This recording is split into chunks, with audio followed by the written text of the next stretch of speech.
The notion of a lost civilization was not a new idea. From Plato comes the story of Atlantis, a great advanced civilization. And the suggestion is that it's this hubris, this conceit of Atlantis, that it had become so sure of itself that somehow the universe struck it down. If, for example, we were to face another comet impact as we did 12,800 years ago, I don't believe that our civilization would survive such a cataclysm. Those who would survive would be hunter-gatherers, people like the Kalahari Bushmen. Hunter-gatherers are in the business of survival, and they would get through it. And 10,000 years from now, their descendants might tell a story about how there had been a time when there was a great civilization on this earth. So advanced, its powers were almost miraculous. Do you know, they could send people to the moon.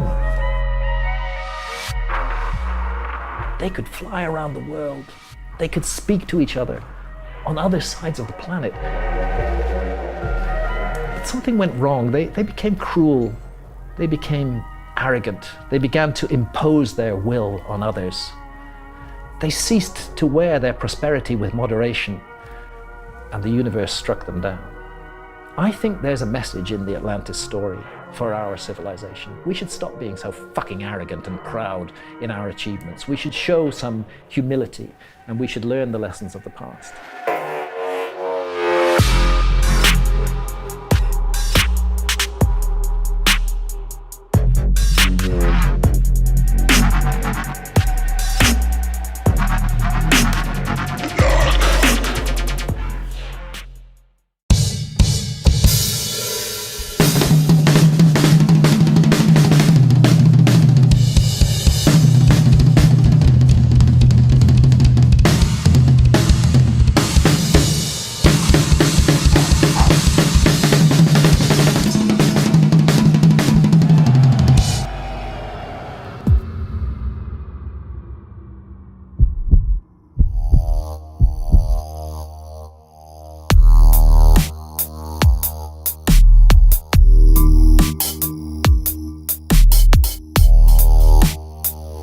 Mr. Graham Hancock is back in the building for a record third time, a three-peat. We've never done this in the history of London Real, but who better than Mr. Graham Hancock to come back and talk to us? He is an extraordinary man. I still remember preparing for days and days when Graham first came into our studios over 4 years ago. At the time, he was by far our highest caliber guest. He had been on the Joe Rogan show many times, and he was talking about things that we wanted to talk about. And I still remember the first question I asked. I said, Graham, you once said that all politicians should drink ayahuasca 10 times before running for office. And from there, he took the ball and ran with it. He talked about writing, he talked about psychedelics, he talked about his own very personal struggle with cannabis, and this time Graham did not disappoint. He was back to talk about his latest book, Magicians of the Gods, to also speak about his fiction series, War God, and to continue beating the drum about the fact that as humans, we deserve to have sovereignty over our own bodies. We need to make our own choices. And when I go and am invited down to the Royal Society in London by Professor David Nutt and Amanda Fielding, Graham Hancock's in the audience, along with Rupert Sheldrake and all of these very intelligent people supporting issues like LSD research. And it's just such a pleasure to have Graham. He is such a great icon, and I think he really is a British treasure, along with some of the other names that I mentioned here. So I know you're going to really enjoy this talk with Graham. Again, it was just fiery, and everything is just packed with knowledge, and so just so grateful to have him on the show, and I know you're going to enjoy it very much. Of course, I am coming at you from Shoreditch, one of the most beautiful places in London. Come check it out, or come see us in the studio sometime. And I am loving the videos I'm watching from all of you around the world. Thank you so much for posting videos of you getting out of your comfort zone on our academy. We've got our Create and Connect 4-week cycle that pushes people to do different things, to challenge yourself, to make a plan, to be accountable, not to mention the body and mind challenges. If I see one more video of someone taking a cold shower naked. I'm gonna fall off my chair. Not to mention, we did a Get Up Early challenge. We did an affirmation challenge, all inspired by guests on London Real. So all that good stuff is happening over the Academy. But I just wanted to say thank you all for those videos. It just always uplifts my spirits. I get home at night and I get on the activity feed and I watch one of those. So it's all good here in London. We are back in the mix. We are cranking things out. And now I leave you with Mr. Graham Hancock. Pay attention.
This is London Real. I am Brian Rose. My guest today is Graham Hancock, the British journalist and author of the best-selling books, The Sign and the Seal, Fingerprints of the Gods, the War Gods series, Supernatural, and your most recent book, Magicians of the Gods.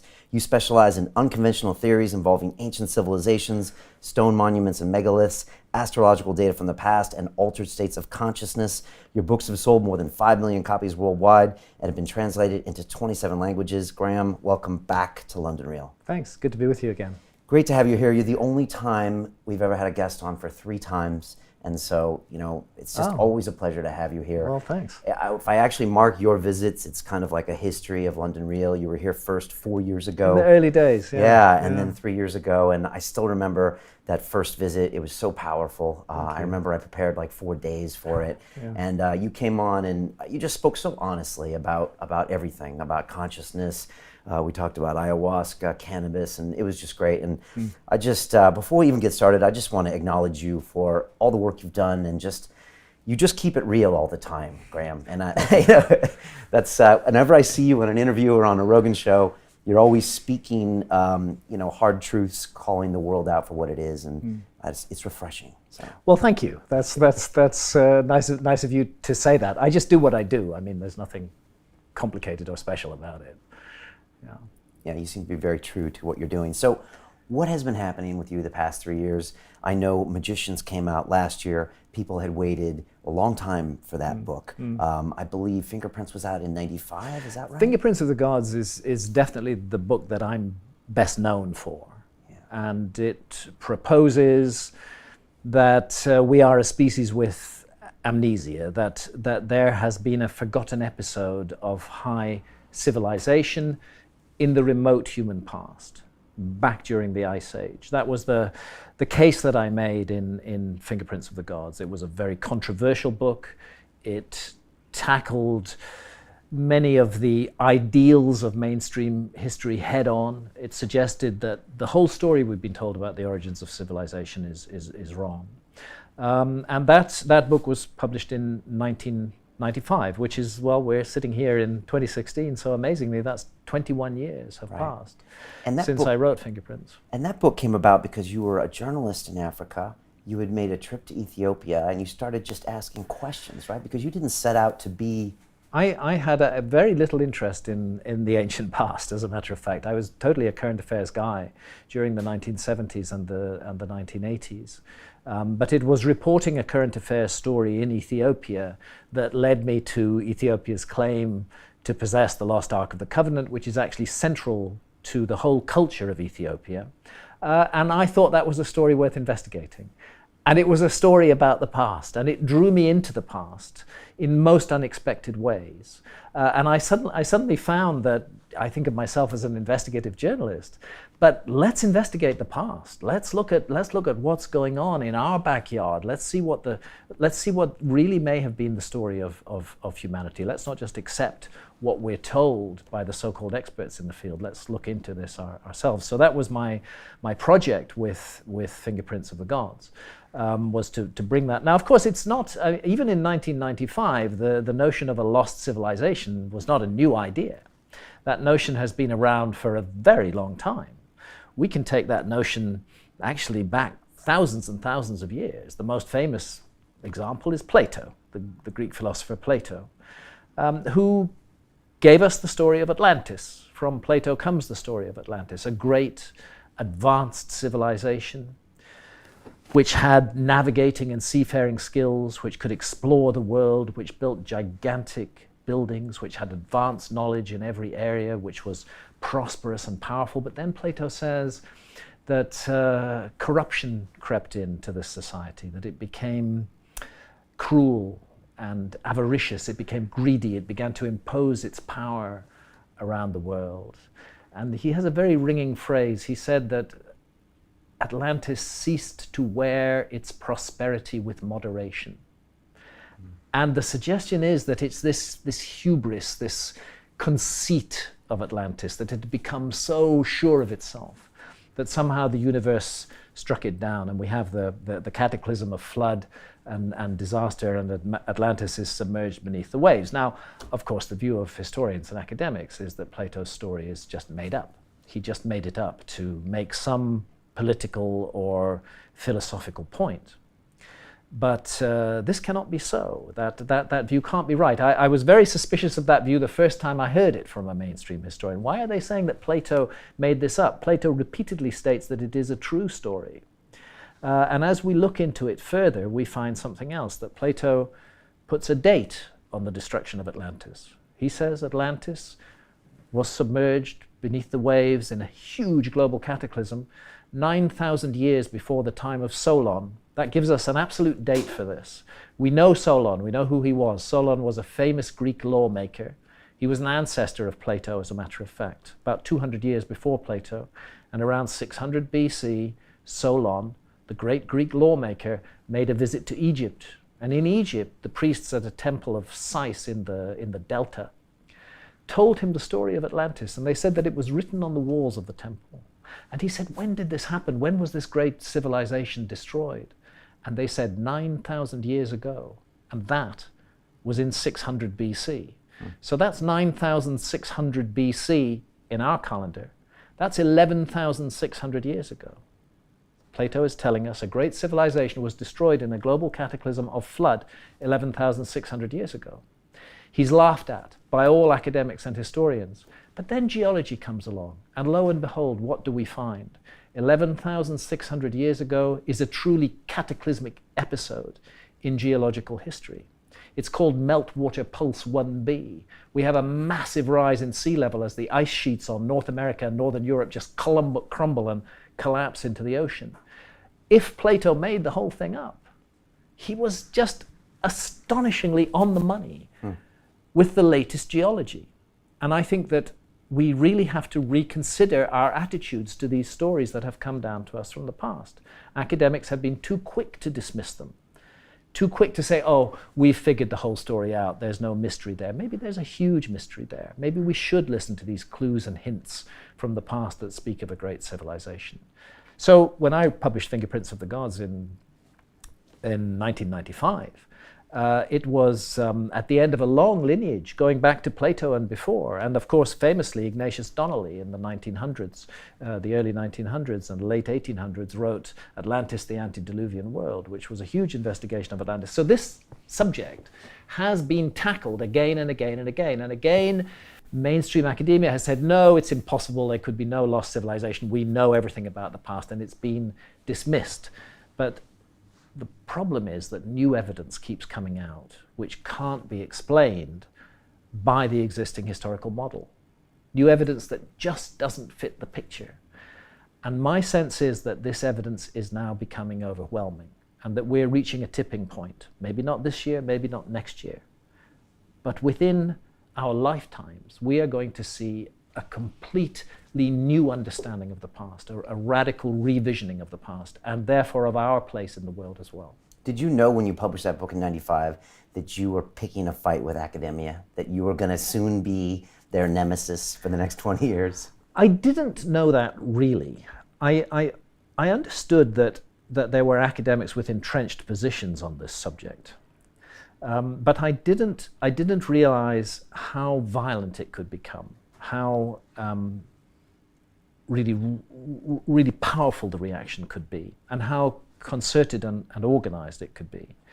I didn't realize that actually the past is an ideological subject in our society, and that it is a subject that is therefore tightly controlled as to what we are to know and not know about the past. By the current politicians and the current people, not just academics. You see, when you have a huge civilization, as we have to do today, with billions of people all around the world, and you're in a leadership role, you want them kind of organized and productive and doing stuff, and that you want them to feel good about that. So you want to tell them a story about why that should be good, why they should go to work every day, and basically maybe not enjoying themselves, but they go to work, earn their salary, and buy consumer goods. This is what our society is about. It's about production and consumption, and we're supposed to feel good about that. And the historical model that we have at the moment tells us that we, 21st century technological society, is the absolute apex and pinnacle of human achievement.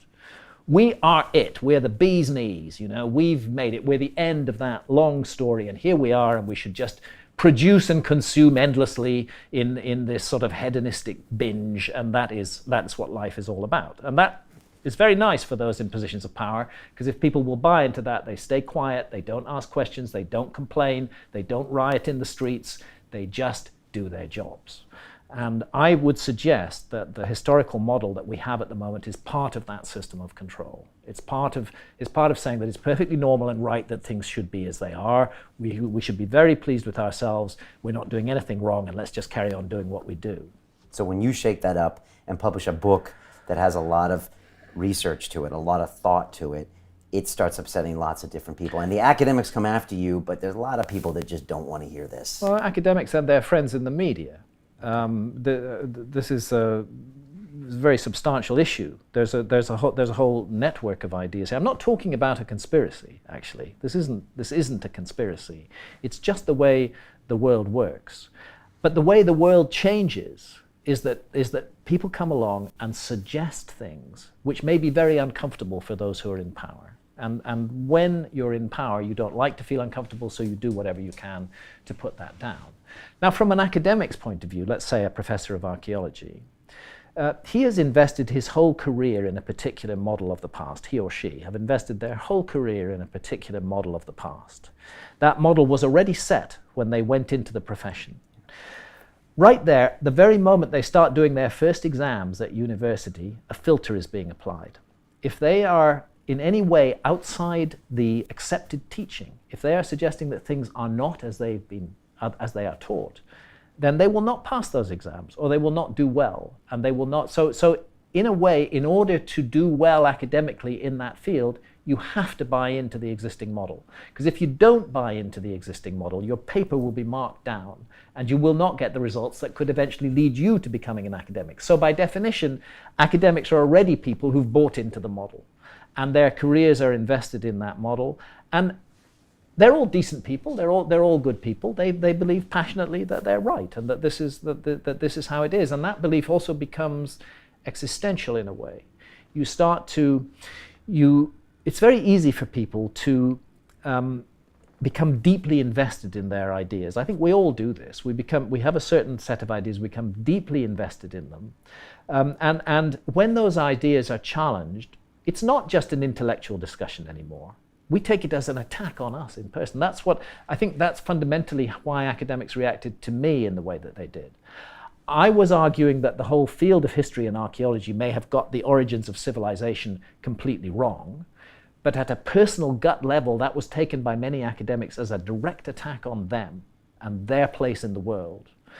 And that then resulted in a counterattack on me. Now, the counterattacks on me would never have happened if my book had been a failure.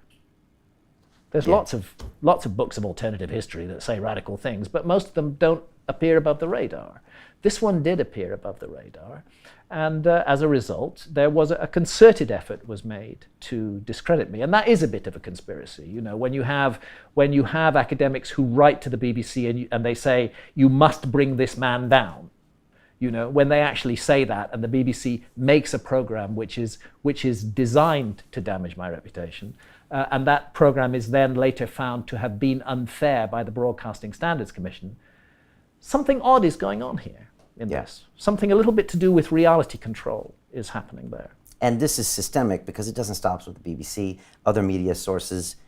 TED, you've had your ups and downs. It's very weird with TED. I strange. just find it very, very strange because I used to like the odd TED talk when I heard it, and you know, I thought, well, okay, ideas worth spreading. I can go with that, and some interesting discussions. And I think it's fairly well known. I do a TEDx event in January 2013. I'm there. Rupert Sheldrake is there. Yeah.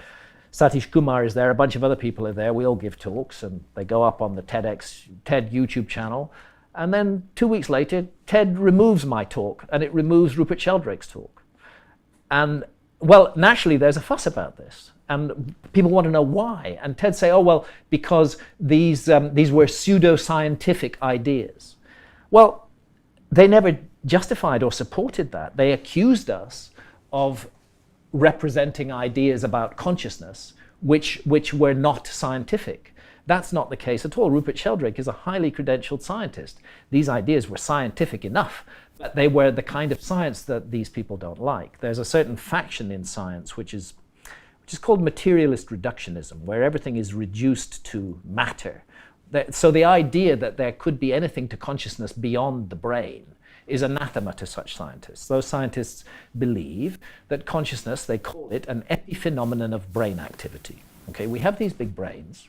We evolved them in order to survive in the jungle of survival of the fittest. And a kind of accidental byproduct of that, we got this thing called consciousness. Believe it or not, that is what people like Richard Dawkins actually believe. That consciousness is an accidental byproduct of brain activity. Rupert Sheldrake and I were suggesting that that's not the case, that it's much more mysterious than that. And that's why they took our talks offline.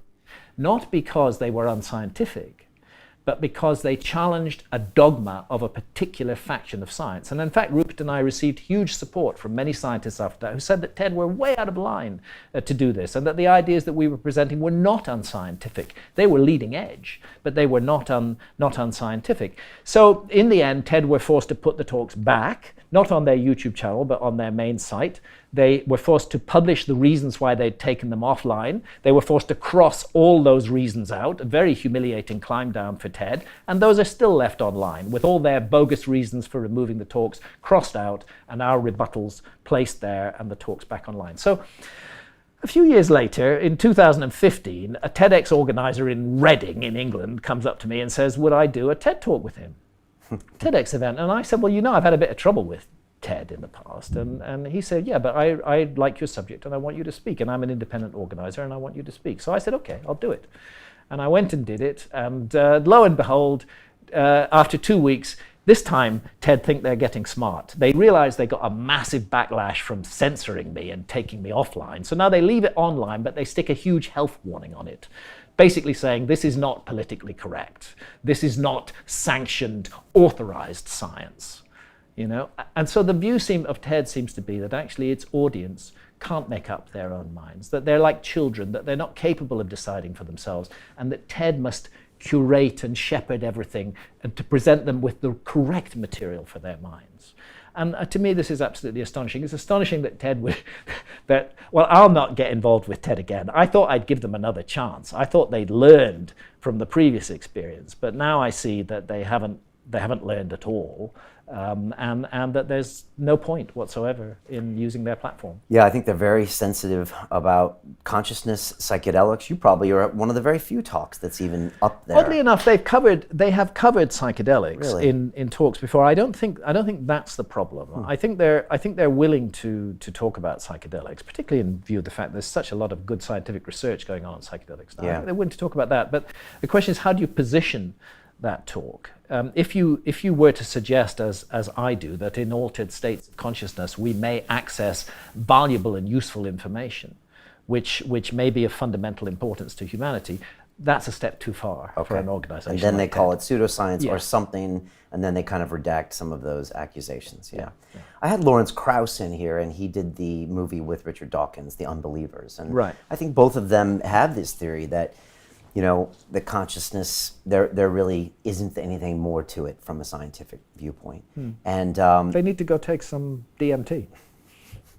what happens when you challenge people to that? Someone challenged Richard Dawkins to that. You did. I challenged Richard Dawkins when he came to speak in my hometown, which is Bath, and he spoke in the public library. So I thought I'd go along, and he was promoting a book called The Magic of Reality. So I wanted to question him about his views on reality. And my question to him, which I recorded and put on YouTube, and his answer, was that there are cultures who believe that reality is much more complicated than just matter, and that they believe that drinking a visionary substance like ayahuasca can give them access to those realms. Have you ever, as a scientist, tested your own prejudices by working with one of these substances and seeing what the effect that the experiences have on your thinking? And he was interesting. He said, yeah, under the right circumstances, with, you know, correct medical support, as long as I could be sure I was safe, I would do it. So I await the day when Richard Dawkins has his first massive DMT trip and possibly thinks again about a few things. Right, and there's a possibility, right? He's probably... Well, I think there is a possibility, especially with, at any rate, it's not impossible. The conditions that Richard Dawkins set, which would be, when I asked him that question and he publicly answered to it, was that he wanted medical supervision. He wanted to be assured that he would be safe. Well, there's work going on with psychedelics at Imperial College in London right now, which will provide him with all of those things. So if Richard Dawkins actually wants to put his money where his mouth is, he can contact Professor Richard Nutt, and he can have, at any rate, a deep psilocybin experience in Imperial College. And I think he would find that interesting. I think even if it didn't shake up his view of the world, he would find it an interesting thing to do. Yeah, he can do that, I think, legally now, because David Nutt has Of course, the ability to do that. And I think they are doing a DMT study next. So, Hopefully a DMT study is coming up, yeah. in some way, did Fingerprints of the Gods put you on a journey to start thinking about altered states of consciousness? I mean, as you get more into looking at some of these monuments and monoliths in the history, did that contribute to that journey, or was it just you being exploring? Not as an individual, I had become aware, if you like, of the spiritual side of life, not through the mainstream religions in the West, but through my studies of ancient Egyptian scriptures and religions. And immersing myself in that material had, I suspect, opened me to the possibility of other realms, of other realities. But I hadn't really considered how one enters or explores those realms. I'd always thought that the Great Pyramid, whatever else it is connected to consciousness in some way, that it's like a huge instrument which is designed to enhance or affect consciousness in certain very specific ways. If you ever have the opportunity to be alone inside the Great Pyramid, as I have had on a few occasions, it's truly a mystical experience, especially if the lights go off. It can be very extraordinary, and it affects consciousness. So I was aware of consciousness. I was aware that there were views that we live in a complex reality, that there are spirit worlds, which quantum physicists might call parallel universes. All of this I was aware of it, but I hadn't really thought this is something I would look into. After I'd finished Fingerprints of the Gods, I then went on and wrote a series of other books on the lost civilization theme. The huge book published in 2002 was Underworld, documenting 7 years of scuba diving, looking for ruins underwater. And I wanted to do something different after that. I wanted to get away from the whole lost civilization and these endless bloody arguments with academics and their mates in the media. I just thought, I've done that. I was interested in human origins. And I need to cut a long story short here, but the background research I did focused on the issue of cave art. When did our ancestors, why did they suddenly start creating this fantastic art in these deep caverns, deep beneath the grounds, or in rock shelters high in mountains in South Africa, all over the world? And then I found there was a really good explanation for that. Let's pay tribute to the late, great Terence McKenna and his book, Food of the Gods. It's the stoned ape theory. Implicating psilocybin in the emergence of modern human consciousness. But let's also pay tribute to David Lewis Williams, who's a professor of archaeology and anthropology at the University of Witwatersrand in South Africa. And David Lewis Williams, right back to the 1970s, had been arguing that the secret of rock and cave art all around the world was that it was shamanistic art, that these were shamans who had entered deeply altered states of consciousness, returned to the everyday state of consciousness, and painted their visions. And that's why there's so much in common with these images all around the world. And I suddenly realized, this is fascinating. There seems to be this moment in the human story when the light just goes on and we become recognizably us. That's what I'm going to look at. So then the next thing was, okay, I'm a hands-on researcher. I'm not just going to sit in a fucking armchair and write about this. I've got to do some serious work. That's the journalist in you, right? Yeah, I'm going to do some serious work. That's the journalist in me. Because an academic would have just sat in the armchair. Perhaps. And indeed, David Lewis Williams, who I have huge respect for, has done precisely that. He refuses to take any psychedelic, even though his argument is that psychedelics were responsible for cave art. Okay. He doesn't want to take one himself. He says, I don't want to burn my brains, and anyway, the research is there. I don't work that way. If I'm going to write about something, I have to experience it. Otherwise, I shouldn't be writing about it.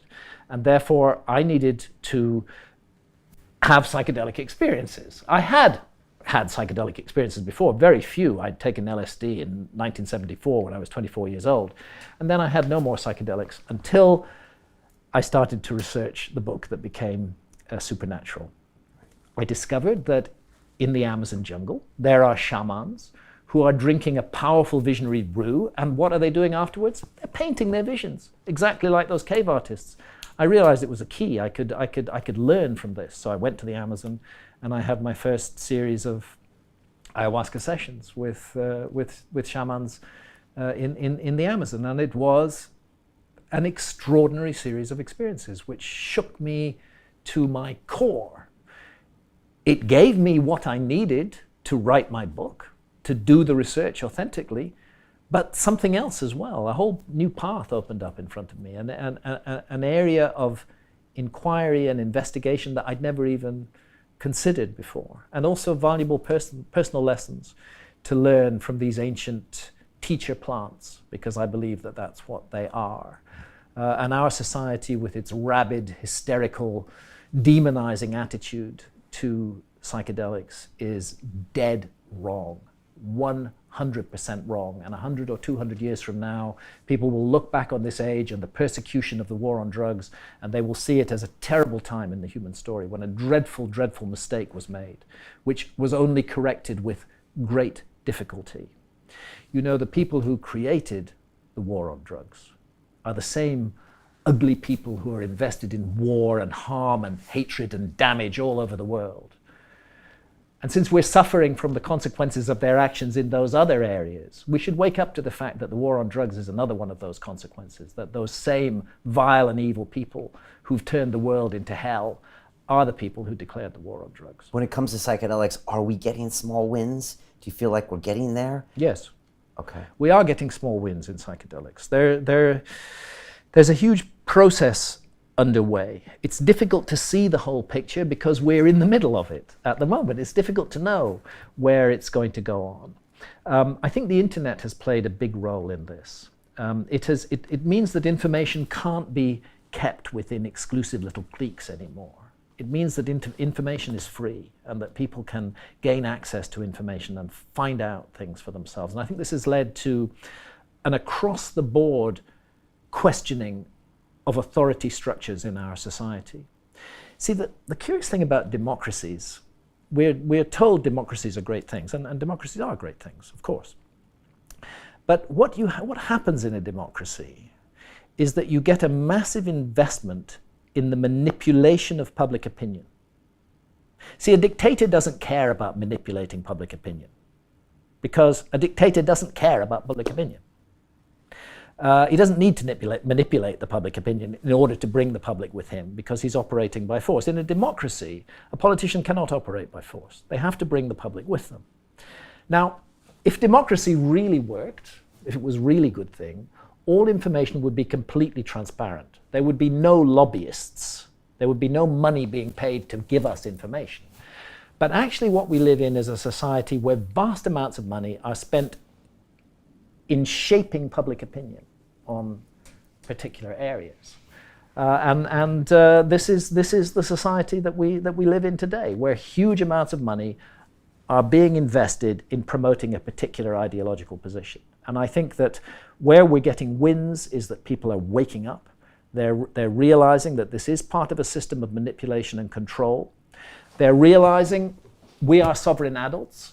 We have the right to do with our own bodies what we wish, so long as we do no harm to others. I mean, what an absurd abuse of human rights for a politician to say that he will send you or me to prison because we've experienced a psychedelic. We didn't do any harm to others. We underwent a personal experience, and for that, we're going to be sent to prison. This is the Inquisition. This is like burning people at the stake, you know, for not following a particular version of Christianity. This is an appalling abuse that's taking place in our society. So people are waking up to that. It's part of an overall waking up to the way that the world is run. But I think it's at the leading edge of that waking up. And then on the other side, we have great scientists, people like David Nutt, who are refusing to be beaten down by the ideology, who realize that these substances have enormous potential, enormous therapeutic potential, and who, against stiff opposition, are doing the science. Opposition from other scientists as well. Opposition from other scientists. They are doing the science and they are getting incredible results. So now we're finding that science is saying, actually, you know what? These psychedelics, they don't really seem to harm people. And they actually do seem to do a really incredible amount of good. They can solve problems of depression, they can solve problems of anxiety, they can solve problems of fear of death amongst people suffering from terminal cancers and so on. They're very healing, life-giving, in the right way, used in the right way, responsibly, correctly. They can be very good things. And science is getting this now. So it's becoming harder for the dominator class to maintain its position on this subject, but they still do. Yeah. And of course, in Britain, we've just had the absurd Psychoactive Substances Act published, where I mean, can you believe this? Are we actually living in 2016, or is this 1984? That we are now living in a Britain where any substance that has any effect on your mind is illegal unless it is specifically exempted. What is specifically exempted? Alcohol, tobacco, and caffeine. All other mind-altering substances are now illegal. That means that no adult in Britain can make any choice about their own mind, any choice at all, without breaking the law. This seems to me a very strange situation. But there's hope in it, because the law is so ridiculous that it's going to bring the law itself into disrepute. That if politicians are so stupid that they create such a law in the first place, sooner or later they will have been given enough rope to hang themselves. Do you think Britain's going backwards then when the US is going slightly forward? I think Britain's going really radically backwards at the moment because we have a bunch of incredibly dull, narrow-minded, stupid politicians in Britain. Got plenty of dull, narrow-minded and stupid politicians in America as well. But America is a country where actually democracy can work. The citizens of Colorado decided that it was extremely inconvenient for them and an abuse of their rights as adults that they were not allowed to smoke cannabis. So they made cannabis legal. They took a vote, they legalized it, and now you can go into beautiful cannabis boutiques across Colorado and be treated as an adult, buy whatever you want, and leave. Nobody is judging you. Nobody's asking you questions. Nobody's sending you to prison. This is a great thing about America, that individual bits of America can make up their mind on an issue regardless of the federal view. See, I can't imagine Northumberland or Yorkshire making cannabis legal. With Westminster disagrees, but Colorado and Alaska can. So yeah, I think America is moving ahead. It's a good thing too, because America as a state entity has been the driving force behind all the evils of the war on drugs. So it's a very good thing that the American people at the grassroots level are saying enough, and they are ending that war state by state. Because make no mistake, the ending of the war on cannabis is the beginning of the end of the war on drugs. Yeah. And those who are invested in the war on drugs are desperately struggling to stop the legalization of cannabis because they know that it's going to open the floodgates, and suddenly, all over the world, adults will be allowed to make decisions about their own minds, their own bodies, and their own consciousness without asking anybody's permission or breaking anybody's law, so long as they do no harm to others. It's fascinating to watch this kind of a civil war in America where the federal is saying one thing, the state is saying the other. They both don't want to fight too hard against the other, but it's changing. Yeah. And you spend time in Colorado. When you're in a state like that is open to this idea of having sovereignty over your own body, does that have a knock-on effect to the rest of the society? Does it just seem like a different place? I think it does, yeah. I like the air in Colorado. I feel that I'm breathing the air of some kind of freedom there, that people have freely chosen a particular way and they've made it happen. Interestingly, people from all over America are flocking to Colorado. It's a very attractive place to go and live now. I understand property prices are zooming up. There's a huge economic boom as a result of cannabis. I suspect a lot of other states are looking at that and thinking this may be the way to go. It's still today 750,000, 750,000 Americans are still arrested every year for possession of cannabis. That's 750,000 Americans every year who are getting criminal records for doing what? Having a mild experience in their own homes, doing no harm to others. Of course, this is insane. And the same society even encourages them to drink alcohol, which is a far more dangerous drug. So we need to wake up as a human species. We need to, we need to become our own leaders. This is in my view, the next step forward is, do we really need leadership? If we need leaders, then that suggests we are infants, that we're not capable of making mature and informed decisions ourselves. And I think that if humanity is going to progress, if we're going to move forward, that's the next step that we have to come to, that the role of leadership in society gets reduced. That we don't have these high-profile campaigns and these celebrity leaders going around. We don't actually need leaders. We can all be our own leaders. We need administrators. We need technocrats who can do certain things for us, but they're working for us. We're not working for them, you see. That's the thing. It's interesting you say that now that we're in full bore of a, incredibly, almost intensely insane American presidential race where it's not only leaders, but it's turned into celebrity. It's almost turned into show business. Yeah. And no one really questions the fact that we should maybe not be voting for someone and lead ourselves. It's more who are we voting for? Let's talk about this person. But people aren't really asking the questions you're talking about. No, those questions aren't being asked. But I think it's interesting what we're observing in America. I think what's driving it in America is a deep distrust of authority and a deep distrust of anything that's connected to the status quo. I'm not sure if politicians have really got the message yet. There's absolute revulsion at them here in Britain and in America. We're revolted by our political class. They're disgusting individuals. I can hardly think of a politician whose hand I would even wish to shake. And I would certainly be washing my hands afterwards if I did. Really repulsive individuals. So the vote for Trump is really a vote against them. I think it's a vote against the system. Yeah. I think it's a vote against the system that has failed Americans again and again and again. And it's the same system all over the world that's failing Britons and failing the French and failing everybody else. It's a global system of control. I think people are aware of that. I think they're fed up with that, and I think they want change. So Trump is getting support because he's certainly not part of that. He looks different. He sounds different. He feels different. Bernie Sanders got a lot of support for the same reason. He looks and sounds different. They were saying very different things, but both of them were anti-establishment figures. And that's what's going on here, that the establishment itself is losing its grip. And we are seeing a kind of crazy chaos resulting from that. But we will sort it out. Human beings are capable of sorting things out. We don't need leaders to sort things out. We can sort things out ourselves. So this is progress, really. I would say so. Okay. Yeah. You mentioned cannabis before. When you were here 4 years ago, you talked about your relationship with cannabis and how another plant ally, Mother Ayahuasca, had kind of discussed things about the other plant ally, cannabis, with you.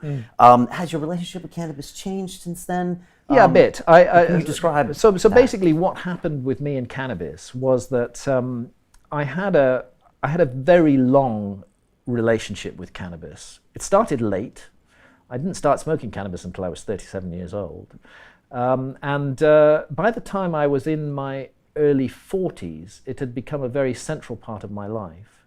And that's when I discovered I could write with cannabis as well as, just enjoy nice food. So I actually wrote Fingerprints of the Gods entirely under the influence of cannabis. I was stoned, and my critics will say, "Oh, that explains everything," and they do actually. Right, they do. Okay. Yeah, that's one of the arguments. Hancock uses drugs, so we can't believe anything he says. The ultimate ad hominem argument. Yeah. Okay. All right. Okay. Yeah. So where was I? Oh yes, the relationship with cannabis. So it started in the early 40s.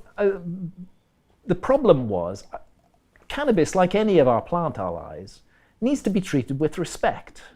If you use this stuff 16 hours a day, 7 days a week, that's not respecting it. And I was definitely getting bent out of shape in lots and lots of ways. I realize now that at that period of my life, around about 2009, 10, 11, thereabouts, I had become extremely paranoid and very suspicious of other people's motives. I lived in constant suspicion. And that's when I had a series of 5 sessions of ayahuasca in Brazil in October 2011. And those sessions focused entirely on my cannabis habit. And they showed me that I was behaving in a way that was hurtful and damaging to other people, that this suspicion, this jealousy that was connected with cannabis in some way was hurtful to others. And it was not a good thing. And I was given a very powerful kicking by ayahuasca, and when I came back from Brazil, I found I couldn't smoke cannabis anymore. You tried. I tried. Fired up the vaporizer, and then I couldn't smoke it. I fired up the vapor. I filled this big bag of, vapor, and I took one inhalation on, and I felt absolutely disgusted. And I'd never known. I didn't understand it at all. But I couldn't go on. I literally couldn't go on. Ayahuasca had made me stop completely smoking cannabis, and that carried on for 3 years, from October 2011 right through until the Joe Rogan Experience. The Joe Rogan Experience in September 2014. Right. So I'm sitting talking to Joe live, as we are now, and he says, as you just asked me, what's the thing with you and cannabis? Have you still not smoking it? And I said, yeah, nearly 3 years now. Haven't touched it, but I'm beginning to think maybe I could dip my toes back in the water.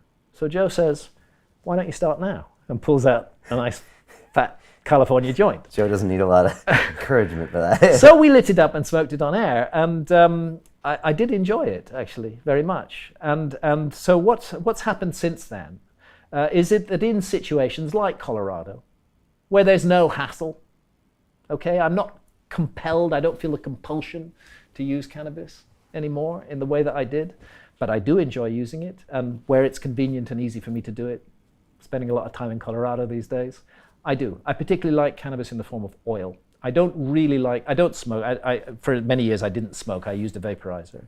But I think cannabis oil is a very interesting way to take cannabis. Orally? Yes, okay, yeah. Orally. And of course, in Colorado, with the whole medical marijuana industry, they've really developed really excellent cannabis products, and you can pick and choose exactly what you want, and with the full knowledge that it's totally legal and nobody's going to break down your door or wreck your life for doing so. And again, safe, and you know what it is, and yeah. What a concept, right? It's a really great concept. Continue watching this fascinating conversation for free by clicking on the link below to visit our website, and I'll see you on the inside. I think it's important to work on the way we behave with other people, and to try as far as possible to be nurturing and positive, but also to be honest. Be your own leader. Don't accept the leadership of others. Hi, it's Brian Rose from London Real. You probably know that we've just recently been re-platformed on YouTube after 25 months completely in the dark. The truth is, I really need your help. What I really need you to do is click on that subscribe button right now, like this video, and maybe even leave a comment or share the link with friends. We're really fighting against an algorithm that's tried to keep us quiet for so long, and the more subscribers we have, the more people watch our content, the better guests we can bring you, the better content, and we can continue transforming lives. We've been doing this for 14 years now. I want to do this for another 14 years, but I really need your help. So click on that subscribe button, like the video, leave a comment, share this, and we're going to continue to bring you more and more great content. Thank you.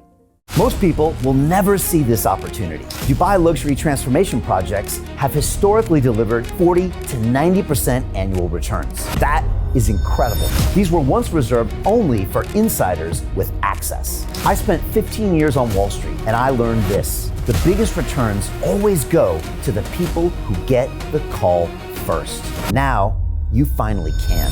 We've just received a brand new project with major upside potential. Allocations move fast. Click the link, apply now, and speak to my team. This is your chance to see what others never will.